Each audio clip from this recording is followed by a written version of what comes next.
사감과 러브레터. 현진건.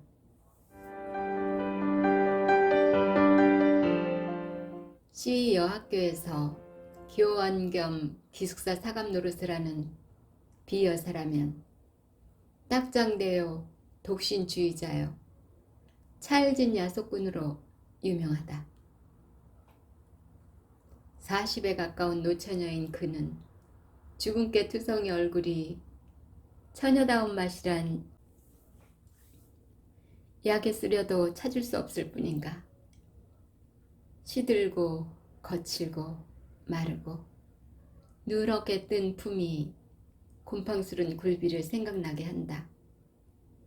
여러 겹 주름이 잡힌 헐렁 벗겨진 이마라든지 수치 적어서 법대로 쪽지거나 틀어 올리지를 못하고 엉성하게 그냥 빗겨 넘긴 머리, 꼬리가 뒤통수에 염소똥만하게 붙은 것이라든지 벌써 늙어가는 자취를 감출 길이 없었다. 뾰족한 입을 앙 다물고 돋보기 너머로 쌀쌀한 눈이 노릴 때엔 기숙생들이 오싹하고 몸서리를 치리만큼 그는 엄격하고 매서웠다. 이 비여사가 직업을 하다시피 싫어하고 미워하는 것은 소위 러브레터였다. 여학교 기숙사라면 의뢰히 그런 편지가 많이 오는 것이지만 학교로도 유명하고 또 아름다운 여학생이 많은 탓인지 모르되 하루에도 몇 장씩 죽느니 사느니 하는 사랑 타령이 날아 들어왔었다. 기숙생에게 오는 사신을 일일이 검사하는 터이니까 그따위 편지도 물론 비여사의 손에 떨어진다. 달짝지근한 사연을 보는 족족 그는 더할 수 없이 흥분되어서 얼굴이 불그락 푸르락 편지 든 손이 발발 떨리도록 성을 낸다. 아무 까닭 없이 그런 편지를 받은 학생이야말로 큰 재변이었다. 하악하기가 무섭게 그 학생은 사감실로 불려간다. 분해서 못 견디겠다는 사람 모양으로 새근새근하며 방안을 왔다 갔다 하던 그는 들어오는 학생을 잡아먹을 듯이 노리면서 한 걸음 두 걸음 코가 맞닿을 만큼 바싹 다가들어서 딱 마주선다. 웬 영문인지 알지 못하면서도 선생의 기색을 살피고 겁부터 집어먹은 학생은 한동안 어쩔 줄 모르다가 간신히 목이 마는 소리로 저를 부르셨어요? 하고 묻는다. 그래, 불렀다. 왜? 꽉 무는 듯이 한마디 하고 나서 매우 못마땅한 것처럼 교의를 우둥탕탕 당겨서 철썩 주저앉았다가 학생이 그저 서 있는 걸 보면 장승이냐? 왜 앉지를 못해? 하고 또 소리를 빽 지르는 법이었다. 스승과 제자는 조그마한 책상 하나를 세에 두고 마주 앉는다. 앉은 뒤에도 내 죄상을 내가 알지? 하는 것처럼 아무 말 없이 눈살로 쏘기만 하다가 한참 만에야 그 편지를 끄집어내어 학생의 코앞에 동댕이를 치며 이건 누구한테 오는 거냐? 하고 문초를 시작한다. 앞장에 제 이름이 쓰였는지라. 저한테 온 것이야요. 하고 대답 않을 수 없다. 그러면 발신인은 누구인 것을 재쳐 묻는다. 그런 편지의 학용으로 발신인의 성명이 똑똑지 않기 때문에 주저주저 하다가 자세히 알 수 없다고 내대일 양이면 너한테 오는 것을 내가 모른단 말이냐? 고 불효령을 나린 뒤에 또 사연을 읽어보라 하여 무심한 학생이 나직나직하나마 꿀같은 구절을 입술에 올리면 비여사의 역정은 더욱 심해져서 어느 놈의 소유인 것을 기어이 알려 한다. 기실 보도 듣도 못한 남성이 한 노릇이요. 자기에게는 아무 죄도 없는 것을 변명하여도 고지 듣지를 않는다. 바른 대로 아뢰어야 망정이지. 그렇지 않으면 퇴학을 시킨다는 등, 제 이름도 모르는 여자에게 편지할 리가 만무하다는 등, 필요한 행실이 부정한 일이 있었으리라는 등, 하다못해 어디서 한번 만나기라도 하였을 테니 어찌해서 남자와 접촉을 하게 되었냐는 등, 자칫 잘못하여 학교에서 주최한 음악회나 바자에서 혹 보았는지 모른다고 졸리다 못해 주워댈 것 같으면 사내에 보는 눈이 어떻더냐, 표정이 어떻더냐, 무슨 말을 건넸더냐, 미주알 고주알 캐곱하며 얼르고 볶아서 넉넉히 10년간 수는 시킨다. 2시간이 넘도록 문초를 한 끝에는 사내란 믿지 못할 것, 우리 여성을 잡아먹으려는 마귀인 것, 연애가 자유이니 신성이니 하는 것도 모두 악마의 지어낸 소리인 것을 입에 침이 없이 열에 띄어서 한참 설법을 하다가 방바닥에 그대로 무릎을 꿇고 기도를 올린다. 눈에 눈물까지 글썽거리면서 말끝마다 하느님 아버지를 찾아서 악마의 유혹에 떨어지려는 어린 양을 구해달라고 뒤삼고 곱삼는 법이었다. 그리고 둘째로 그의 싫어하는 것은 기숙생을 남자가 면회하러 오는 일이었다. 무슨 핑계를 하는지 기어이 못 보게 하고 만다. 친부모, 친동기간이라도 규칙이 어떠니 상학 중이니 무슨 핑계를 하든지 따돌려 보내기가 일수다. 이로 말미암아 학생이 동맹 휴학을 하였고 교장의 설류까지 들었건만 그래도 그 버릇은 곤치러들지 않았다. 이 비사감이 감독하는 그 기숙사에 금년 가을 들어서 괴상한 일이 생겼다. 아니, 괴상한 일이 생겼다 하느니 보담 발각되었다는 것이 마땅할는지 모르리라. 왜 그런고 하면 그 괴상한 일이 언제 시작된 것은 귀신밖에 모르니까. 그것은 다른 일이 아니라 밤이 깊어서 새로 한 점이 되고 두 점이 되어 모든 기숙생들이 달고 고온한 잠에 떨어졌을 때 난데없는 깔깔대는 웃음과 속살속살하는 말낯이 새어 흐르는 일이었다. 하룻밤이 아니고 이틀밤이 아닌 다음에야 그런 소리가 잠기 밝은 기숙생의 귀에 들리기는 하였지만 자던 잠결이라 뒷동산에 구르는 마른 잎의 노래로나 울고 가는 기러기의 소리로나 흘려 들었다. 내 사전에 그렇지 않으면 도깨비의 장난이 아닌가 하여 무시무시한 증이 들어서 동무를 깨웠다가 좀처럼 동무는 깨지 않고 제 생각이 너무도 어림없고 어이없음을 깨달으면 밤소리 멀리 들린다고 학교 이웃집에서 이야기를 하거나 또는 딴 방에 자는 채 동무들의 잠꼬대로만 여겨서 스스로 안심하고 그대로 자버리기도 하였다. 그러나 이 수수께끼가 풀릴 때는 왔다. 어째 공교롭게 한 방에 자던 학생 셋이 한꺼번에 잠을 깨었다. 첫째 처녀가 소변을 보러 일어났다가 그 소리를 듣고 둘째 처녀와 셋째 처녀를 깨우고 만 것이다. 저 소리를 들어보아요. 아닌 밤중에 저기 무슨 소리야?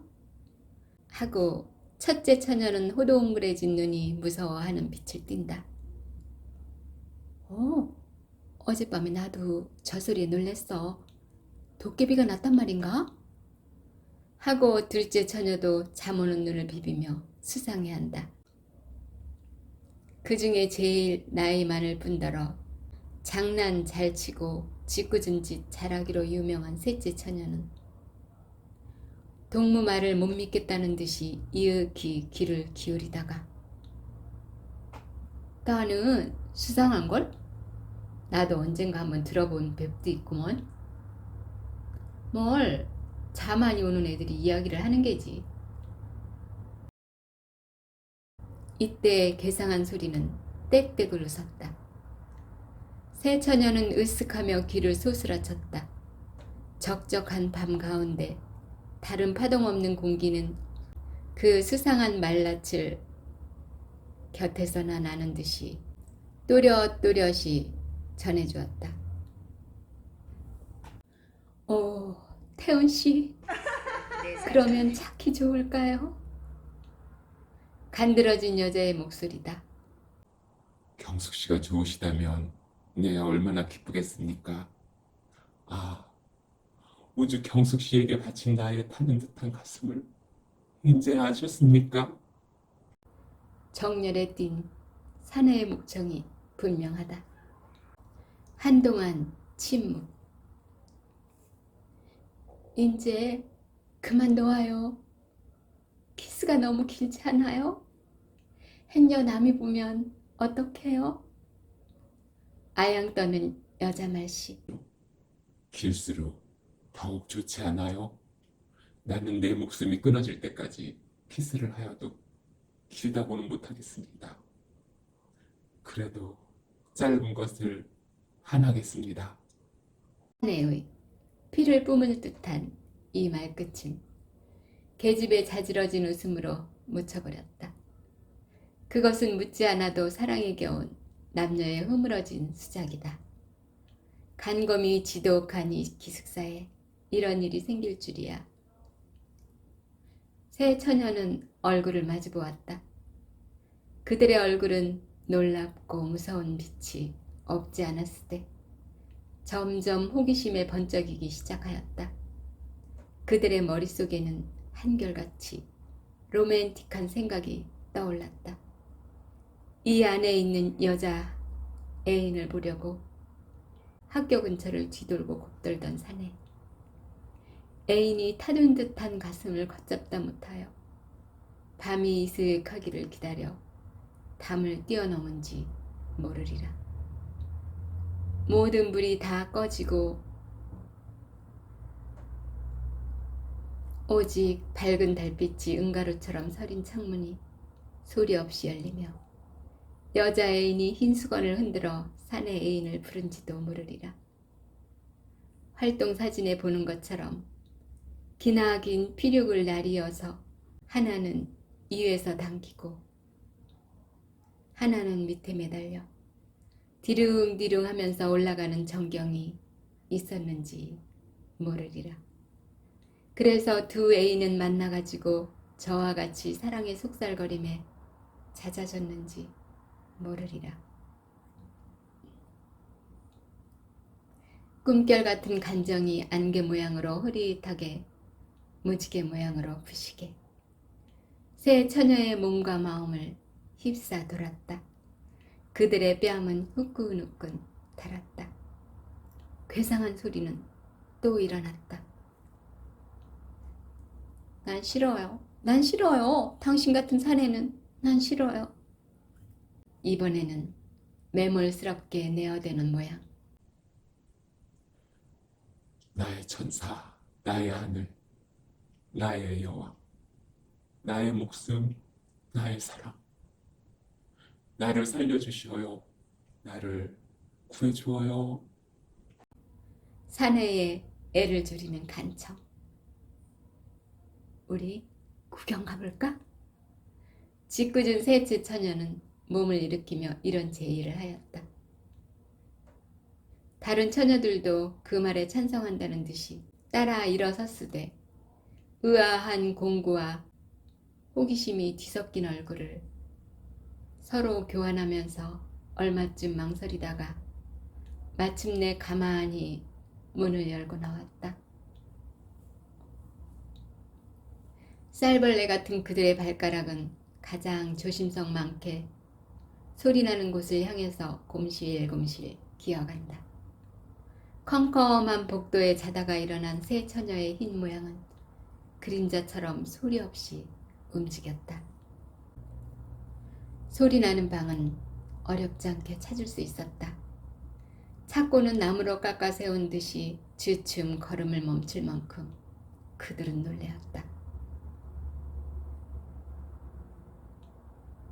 그런 소리에 출처야말로 자기네 방에서 몇 걸음 안 되는 사감실일 줄이야.